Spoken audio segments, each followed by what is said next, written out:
Richard, how are you? I'm very well, Mr. McDowell. How are you? Fine, thank you. Congratulations on the film.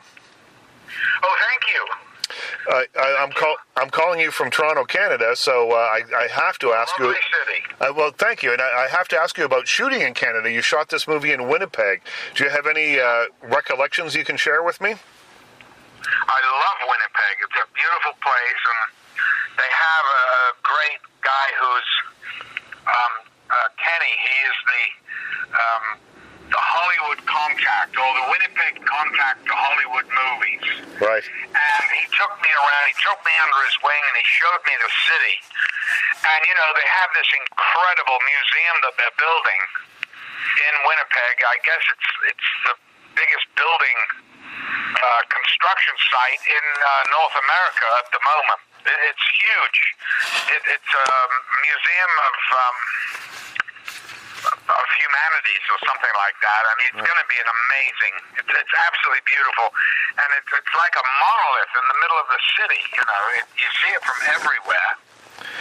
Well, and it's a really beautiful city, Winnipeg. Actually, it's very much reminded me of Chicago, a miniature version or a smaller version. And boy, I ate some great food there too. They have some great restaurants.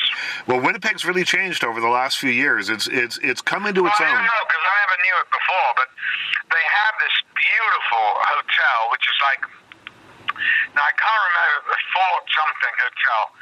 It's a beautiful five-star hotel. It was obviously built around the early 20th century, 1910 or maybe even earlier, and they've refurbished it. It's absolutely magnificent. So it made our stay there, you know. I did 2 movies there, back to back. I did Home Alone, whatever number that was, right. I can't remember. And then I stayed on to do this movie, which was very different, but still very enjoyable. Yeah, well, it gives you a chance, because I think it's fair to say that quite often you're playing bad guys in movies. And this character, while when we first meet him, I think we get the sense that he's certainly very tough. I mean, the first time we see him, he's telling someone to come into work, even though that she doesn't want to come in, and she's it's the first Christmas Eve without her husband and all that. And he says, "Well, you have to do what you have to do." So we get one idea about him, but that he becomes heroic after a while. Is that one of the things that sort of maybe attracted you to this? Well, I love the fact, that it was a change up from playing another heavy. Mm-hmm. But he's not a wimp, he's not an idiot either. Right. Even though, of course, he couldn't find the serial killer, but he's quite dogged in his determination. But a strong man, and, I just wanted to make him, without sort of pandering to the audience, I wanted to bring a little lightness and humor to it as well, Right. Without chewing too much scenery. A little, not too much. I think in a movie with this kind of tone, it's okay to chew the scenery a little bit. It's okay, but you still don't want to overdo it. Right. Especially if you're playing the sheriff. Right. The others can do it, like one of the deputies, and especially Santa. Yeah. The Santa's going around as crazy nuts, and all that. But you've got to have some reality in there somewhere. Well, I guess the reality, you have to present the human being so that people care about them, so that later on, whatever happens to them has an effect on the audience, right? Yeah, exactly. Now, you say that it was a nice change from playing the heavy. Why is it, do you think, that you are so often cast as playing a heavy? Oh, well, I suppose in my early career, I started playing heavies. Mm-hmm. I suppose Clockwork Orange, is one of the great heavies, really. And so if you start off, if I'd have been playing, heroic types, well, I would have had a very short career. Playing heavies has allowed me to play heavies, whatever my age. Right. Because as long as you change with your age, I can't go acting like I'm still in my 30s or 40s or 50s even. You have to change and grow into the parts as you get older, and that's one of the wonderful things about being a character actor. Mm-hmm. Well, I remember, oh my God, I remember feeling great sort of not envy, but I had a sense of I wanted to be very much like John Gielgud, not in copying him on stage or something like that, but in terms of I just thought he was so, his career was so magnificent, the way he changed as a person, and that he changed as an actor, and he grew into his age so beautifully. And, and the fact that he was working into his 90s. Right. Well, I would say that someone who's doing that right now that I can see, and someone who's getting better as they get older, is Brad Pitt. I think that when he's terrific. And as a younger man, I think people just said, "Oh, you're too beautiful to be talented. You're too good looking." Yeah. But now that he's got some age to his face, that he seems to have grown a little bit. I mean, he's really grown into it, I think. Well, that's a good point. I think it's a very good point. Mm-hmm. Now, but we all have to do that. You can't go running off to the surgeon to keep you in your 20s or in your 30s because. Why would they pick you to play parts like that when they've got the real thing? Right, of course. And do you find, you seem to be working, in my estimation anyway, more than ever. Is that accurate? Well, yes, it is. I had a couple of months off recently because I had a detached retina. Oh. So I was forced to stop. I had to pull out of a couple of movies that I was going to do. And actually, it was a really good thing. It was a blessing in disguise because it sort of re-energized me. Right. Did it help you refocus a little bit? You had some time to think and... Is that a pun on the retina of the eye? I wish I was that clever. I guess, no, not refocus, but you have to sort of charge your batteries, and if you're going from one project to the other, right. you don't really have time. So this way, I was forced to kind of take stock and just do nothing. You're not allowed to move practically for 2 weeks. But I'm fine now. I'm back, and my sight came back and everything. Oh, good. Well, I'm glad to hear that. Now, the original film of this was, which I understand you haven't seen. Is that right? Right, yeah. Now, the original film was very controversial when it came out, and you're no stranger to controversial films. I've just finished writing a book, which is just came out about Ken Russell's film The Devils, which came out the same year, in 1971, as Clockwork Orange. So you're no stranger to being in films that generate a great deal of controversy. Why do you think it is now that Silent Night, the new version, won't garner the same kind of controversy? Do you think that we as a people have changed? Are we more desensitized? Oh, well, of course. And, once it's been done, all the surprise elements is taken away. Right. The only thing you can do is to hope that, finds a new audience and you can bring a few things and do it maybe a little better or something. Right. But, the original one, however schlocky it was the original one. And that's important, I don't really know what the original was like. I hear it wasn't the most brilliant movie, but it's fun. It obviously, it made an impression, certainly. And I'm not surprised because Santa is a beloved figure for all children. Yeah.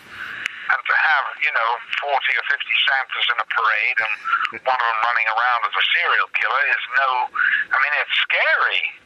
It's also funny too, but that's the whole thing. The genre of the piece is to have people screaming and laughing. And this film does that. And this film, for me, when I saw it, the idea that the way that Santa kills some of these people is so outrageous that you kind of look away but giggle at the same time. I guess. Yeah, I don't know how else to do. Well, that's exactly it. Of course, you can't put it in the real world. Right. You know, in reality, because it doesn't work that way. Right. It's not the way it works. And also, you wouldn't get, you know, a bunch of really stupid cops that don't know their ass from their elbow, you know. But you have to get cops that are not exactly the brightest bulb in the pack, you know, because otherwise the whole thing falls apart, you know. Well, I like the idea that it's set in what looks to be a smallish town, because the idea that, you know, in a small town you probably don't have cops that are investigating murders very often. Also, you know, I mean, we could have made it like he was close to retirement. Right. But, you know, how many cops have you seen close to retirement? You know, so many. The one last big case. Yep. You know, it's like nuts. I've seen that a million times. So, it was kind of fun that as you're correct, it's a small town, and they are isolated because there's been a heavy snowfall. Exactly. And the road is blocked, and therefore the FBI couldn't get there to solve it. Right. So, you know, he goes, hey, no big deal. We'll do it. I'll do it myself. You know, and that's not good. Not good. Now, I'll tell you, I told people on Facebook today that I was interviewing you, and I got inundated with questions from people. Oh, my God, really? Well, yeah. And, well, let's answer a few of them. Well, yeah, here's the thing. Now, people, the first few of the responses that I got from people just said things like, I don't have a question, just tell him that I love him. And I wanted to pass that along. That's very nice to hear. Here's a question. When you played ping pong with Stanley Kubrick, who won? He never, ever took a set from me. Really? Never. I wiped the floor with him with such great relish because it was the only thing that I could really beat him at. Really? And, you know, he was torturing me as the character. Mm-hmm. You know, and I'm sure that deep down he kind of enjoyed it. Right. Because he was a little bit sadistic, you know. I'm not saying he loved it and he planned it, but just the way it panned out, you know. I went through quite a lot of nasty injuries and the eye thing and the thing on my rib and horrible things and being dunked in water and almost drowned and, you know, there was a lot of physical abuse. So when I could get my own back, I really, I loved it. I pounded him. And then he'd come back the next day that he'd figured out some kind of Chinese serve, you know. Right. And he'd sort of throw the ball up and put this spin on it, and I'd just wait for it and just bang, finish him off, you know. But he was always trying to figure out a way to beat me. Do you still play ping pong? No, I haven't played in years. Right. Well, also, I wanted to pass along Lizzie Tribble, who was Ken Russell's widow. She's lovely. She's lovely. She wants me to say hello for you. While I was writing this book, I got friendly with her, and she got in touch with me today, and she said that there was a story that Ken Russell had been contacted to ask if the rumor that Malcolm McDowell is alive is true or not, and Ken was so upset at the idea that maybe you weren't that he cried. And it was very upsetting for him. He wept bitterly, she says, because of a sentimental attachment to Malcolm McDowell to the extent that the Times kept calling to console Ken and myself when we were too embarrassed to admit that it was just a misunderstanding. So she says hello and passes that along. Well, you know, Ken came out to Hollywood about just before he died, a year before he died. Mm-hmm. And there was a party for him at one of the executive producers of Clockwork Orange, Cy Litvinoff. Yeah, yeah. And I made a point to go and pay my respects to Ken and give him my homage and say hello and make sure I was there for him, just to wish him, you know, all the best. He was not well. He was, you know, obviously old at this point. And as I say, I think in the year he was already, he died. But I was really happy that I was in there, because I think Ken is one of these wonderful, innovative directors, and I think he made some wonderful films, and, from his early television stuff, which is quite remarkable. And I still remember his Isadora Duncan, which is absolutely way better than Carol Rice's movie with Vanessa. I agree. I agree with you. I do think that The Devils is his masterpiece, and it's so... The reason that I wrote this book is because I wanted people to know because people had, by and large, forgotten about him, and I wanted to remind people how great Ken Russell was and how great that movie is. There was a big scandal about it, and you won't believe this, but my English agent, who is called Pippa Markham, she's just a little bit younger than I am, so she's like 65 or whatever. Right. Well, in 1971, she was one of the first naked actresses in The Devils, and they made her the equity rep. Right. And she had to call a strike on Ken because there was so much nudity. Oh, well, I'd heard that they would give them a certain amount of money if they'd shave their head, and if they'd take their bottom clothes off, they would get a little bit more. But it wasn't a lot of money. It was like, here's £3 to shave your head. Nothing. Yeah. Nothing. It was ridiculous. I mean, but listen, that was the going rate at the time. Absolutely. Yep. Mr. McDowell, it has been such a pleasure to speak to you. They're going to kick me off the line here now. I know. Well, listen, it was very nice talking to you, and it was nice. I was in Toronto to do, the young Cronenberg's movie, and I love it. He's such a talented lad. Boy, is he ever. And I loved that movie, Antiviral, Brandon Cronenberg. Yeah. I loved that movie. I thought that it showed for someone who's 20... Oh, he's going to be a major talent. Boy, is he ever. Yeah, no, I had to go up and shoot that at Thanksgiving because I was doing Franklin and Bash. So that was the only time I had off. Right. So I got on a plane, boom, I think I did it in 2 days, I was out of there. But I knew that it would be good. Yeah, it really is. And the next time you come, though, you must stay for longer. I will. All right. I will. Well, thank you very much. It's been a pleasure to speak to you. Very nice talking to you. Take care. Bye now.